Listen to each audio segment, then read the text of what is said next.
I've got a serious question for you that I never can really ask you while we're just hanging out. It's or on the 9.5 phone. inches. listen, listen. Mine is too.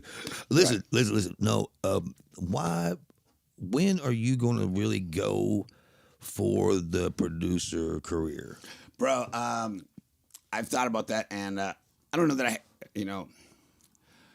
I love to do it, but I've been so busy because you With got Tantric you and got everything. you got to swim a lot, and you got to paddle a lot to just even be, I know moving it in the just water. seemed to me like But you to were me- heading that direction at one time. And I pretty do hard. want to head that direction. And as a matter of fact, right now, I have like all these young artists, even pop and all things, because to me, a producer is, hey, I know how to help you. I'm a library of musical knowledge that you can reflect upon, but it's also inspiring the artist to believe that they are who you see them to be. Right. And a lot of it is just like, I remember when like I was young and Toby was just like, that was color. Like to get an approval from this person that I looked up to and did all these things, that shit was like as important as anything. And it made you strive.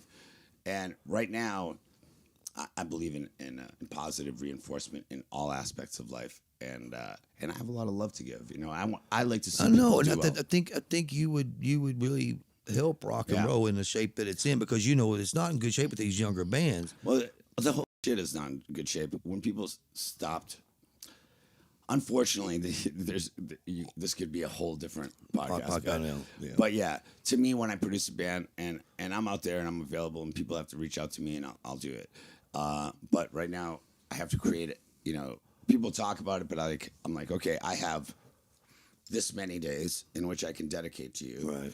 And I know you're just starting off, so I'm trying to do this for you with this much money, and it's difficult, but yeah, I'm gonna do that eventually, when it's time. But right now, I don't think it's time to be full on, but I trust the universe's timing. Well, with the tool of being sober, you know what I mean, and Soberish. Also, well, you know what I'm saying, but Yeah. I think. I never agreed in that sober word, because sober means I don't either, because I can drink and I will drink, but I just don't enjoy it. You know what I'm saying? And I can do I'll do whatever it is that I want to do. Still, I'd never be like, oh, I got to stay away from that.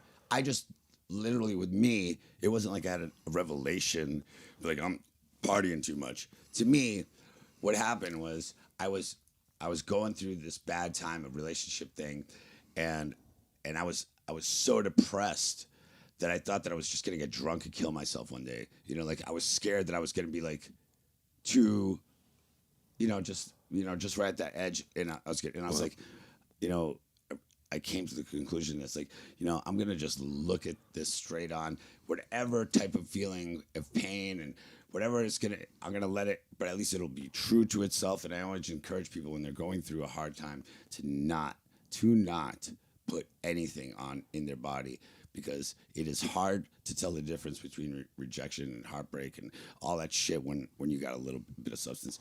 But then after that, and I came out of the other side and I started feeling better. When I had a drink, I was just like, I didn't miss it. As a matter of fact, I didn't like it at all. And I definitely never came to the realization that I've never in my life liked the taste of any alcohol. I just associated it with good feelings, Really? So, Okay. People's. I would say that there's nobody out there that'd be like, if it wasn't for its reaction, what you get from it. You're like, you put a great glass of whatever. So with me, it's like soda. Like, put a glass of soda, put like the best whiskey in the world, and I'm like gonna take that soda 10 out of 10 times, because it kind of burns, and it's like, maybe I'm just a little kid. I've never been that.